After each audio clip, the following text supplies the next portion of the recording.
Resulta curioso, Raquel, que todo apunte a que es la exconsejera Salomé Pradas que no envió esa alerta, aunque efectivamente, según hemos conocido en Radio Televisión Española, llegasen a decírselo ya con esa desesperación y envía ya la alerta, porque esperaba mantener una reunión con Carlos Mazón, que estaba en paradero desconocido en el día de la Dana. Y decía que es curioso porque es una de esas pocas personas a las que se cargó Mazón, la sacó del gobierno, las destituyó. ¿Cómo se puede probar una de las tesis que al parecer tiene la magistrada en la cabeza, y es que los daños materiales no pudieron evitarse, pero sí pudieron evitarse todas las muertes, más de 200, las que provocó la Dana? Joaquín.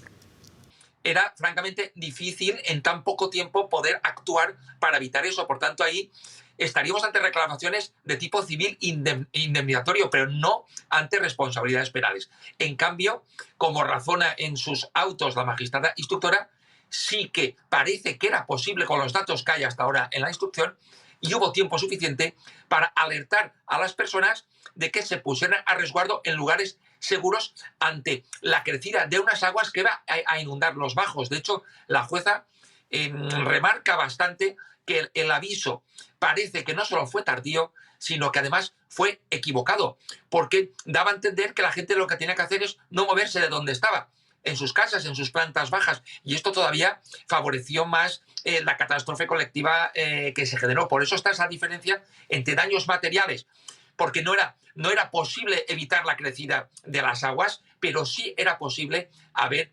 salvaguardado las vidas humanas que se perdieron. La confusión se adueñó de la reunión del CECOPI el día en el que se produjo la Dana, según ha podido saber Televisión Española. Nadie lideraba ni tomaba decisiones en un ambiente de caos y tensión absoluto. Los técnicos habrían insistido a la entonces conseller de Emergencias, Salomé Pradas, para que mandasen el mensaje de alerta a la población lo antes posible. También lo habría pedido de manera urgente el presidente de la Diputación de Valencia, Vicent Monpó, después de que la Confederación Hidrográfica del Júcar avisara de que la presa de Forata podría colapsar en cualquier momento. Esto decía en La Hora de la 1 2 semanas después de la Dana. Nadie a estas alturas puede estar contento, puede pensar que lo hizo tremendamente bien, puede pensar que no hubo errores. Por supuesto que cuando hay muertos se hubiesen podido evitar. Según Salomé Pradas, la decisión de los técnicos no era contundente sobre el envío de la alerta, que no llegó a la población hasta las 8:11. Ningún técnico consideró en primer momento que era necesario en base a la información que íbamos teniendo. La actuación de Pradas estaba condicionada, según la delegada del Gobierno, a la espera de que Mazón llegase al CECOPI. No lo hizo hasta después de las 7:30 de la tarde. No vi al presidente de la Generalitat hasta que se envió el mensaje. A todo ello se suma que los técnicos habrían tenido dudas sobre cómo redactar el mensaje de alerta una vez que se decidió enviarlo. Por su parte, Carlos Mazón insiste en esperar a que se resuelva el proceso judicial. En nuestra opinión, por respeto al proceso, las valoraciones tienen que ser una vez realizada la respuesta a la juez. Pide respeto para que el proceso se lleve a cabo de la mejor manera posible. Raquel Ejerique, muy buenos días.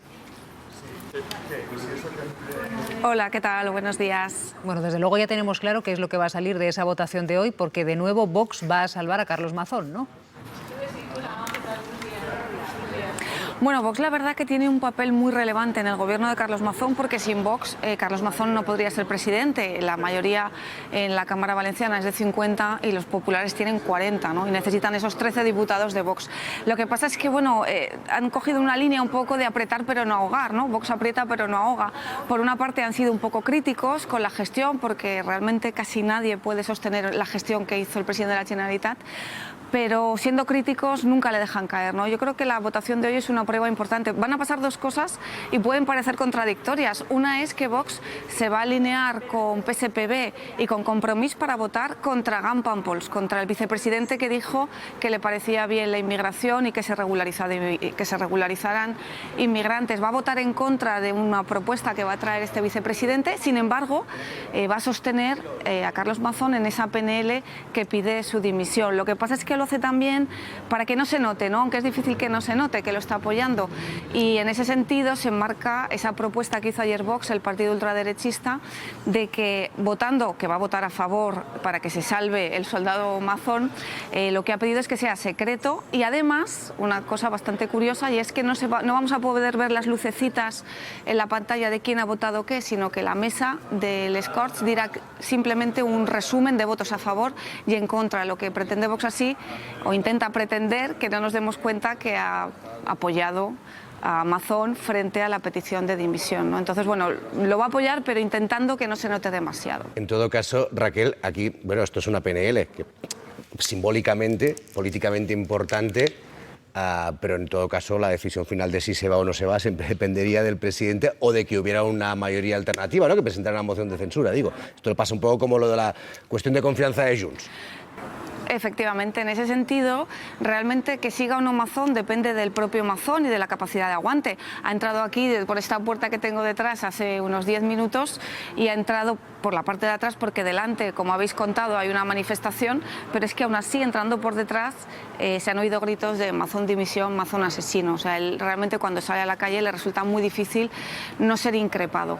La otra opción, y no parece que esté dispuesto a dimitir, la verdad, la otra opción sería, depende de Vox. Efectivamente, Vox ahora mismo tiene la llave para dejar o no caer a Carlos Mazón, porque no hay una mayoría alternativa si Vox continúa apoyando a Mazón. Otra cosa son los apoyos internos.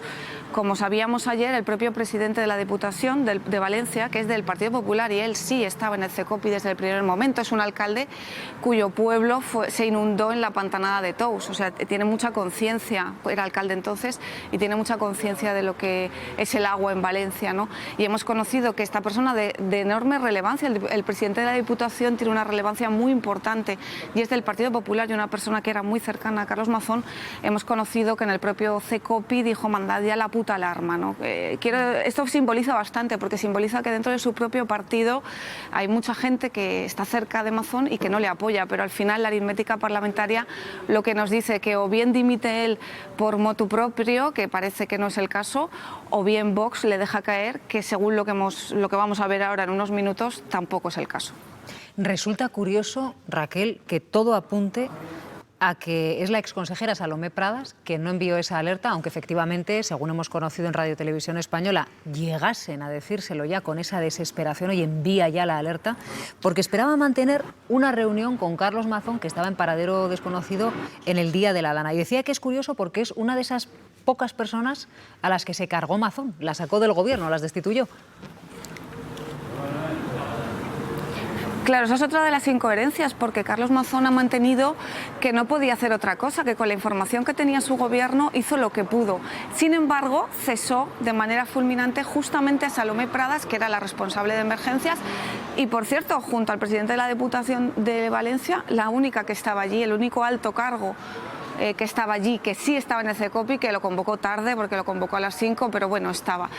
Los testimonios de dentro del CECOPI coinciden en que ese caos tenía mucho que ver con que Salomé Pradas necesitaba encontrar, o que estaba intentando localizar a Carlos Mazón, con quien habló varias veces, pero seguramente se sintió sola, no estaba preparada clarísimamente, y pese a que el gobierno por una parte, o Mazón, defiende que se hizo bien con la información que tenían, la pura realidad es que si la cesó sería porque no lo hizo tan bien, ¿no? Y de hecho, en la instrucción judicial, que se prevé bastante larga y bastante extensa, va a tener una enorme complicación, que es demostrar ese homicidio imprudente o involuntario, ¿no? Si se puede relacionar la falta de medidas que se tomaron, palmaria falta de medidas, dice la jueza en su acto, con la muerte de 224 personas más 3 desaparecidos, que evidentemente se dan ya también por fallecidos. Pues mira, Raquel, le vamos a pedir a Joaquín Bosch que nos pueda ilustrar un poco en qué punto está este avance judicial, esta instrucción.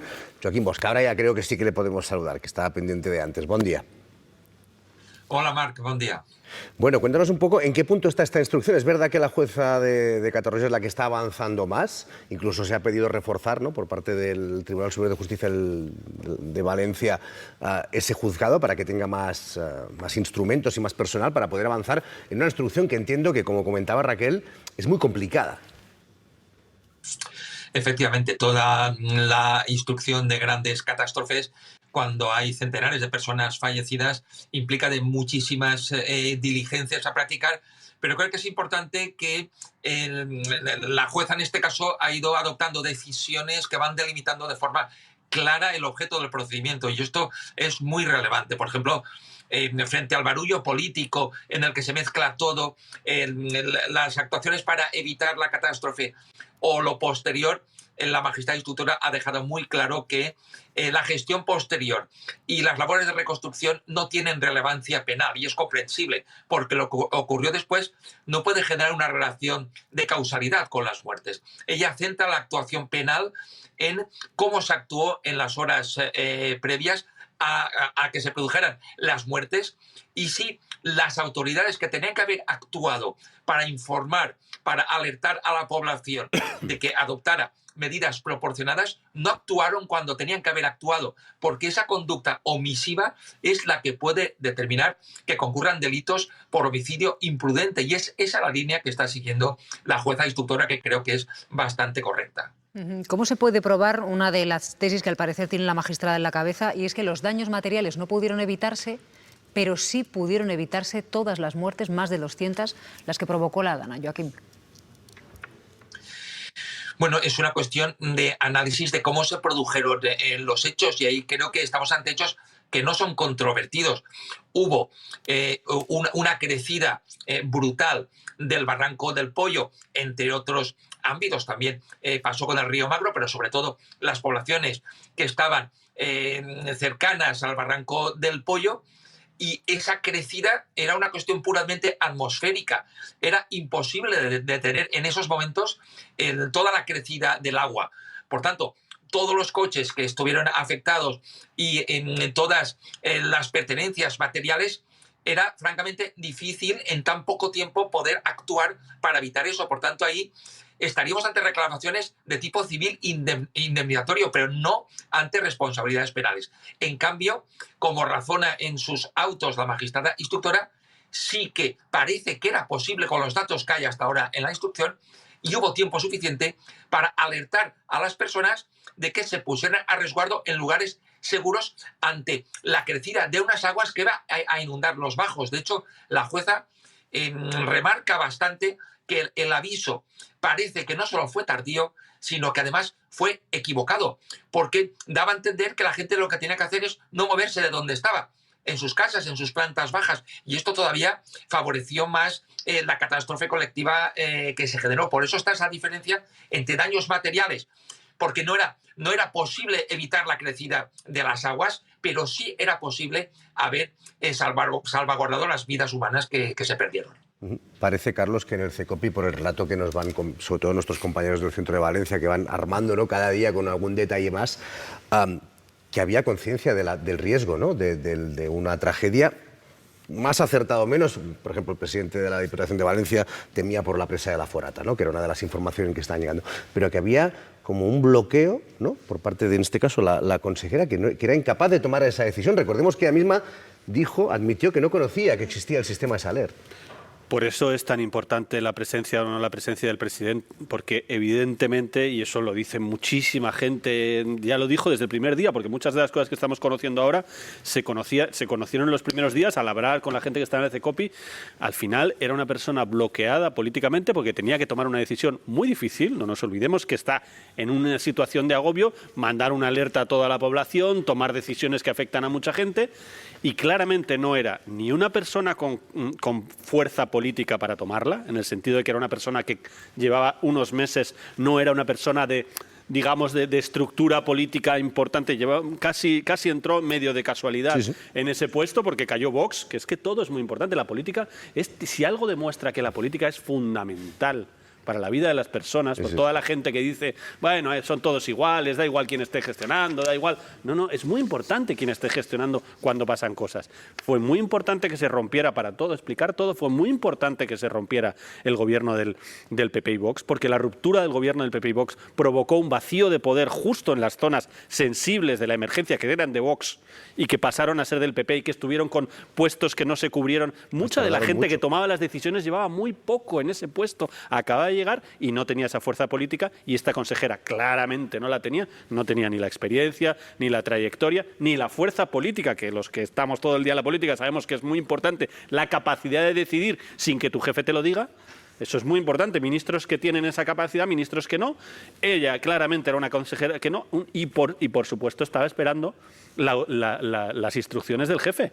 Y el jefe Llegó a las 7:30 de la tarde y el mensaje se mandó a las 8:10. Es que no es casualidad, por eso es increíble que a estas alturas, desde el punto de vista democrático, es absolutamente increíble que a estas alturas no se haya hecho pública entera la grabación de esa reunión, porque hay muchos muertos encima de la mesa. Va a acabar saliendo todo, porque la justicia hace su trabajo, los periodistas hacemos nuestro trabajo, todo acabará saliendo. Pero es increíble que la Generalitat no esté dando a conocer con detalle cómo se tomó esa decisión, con grabaciones, con sonido, con documentos y con pruebas de dónde estaba el presidente, hasta qué horas, las facturas de todo lo que hizo ese día. Es que es muy relevante desde el punto de vista democrático, es una de las jornadas más importantes de la historia de la Comunidad Valenciana y necesitamos saberlo todo, obviamente.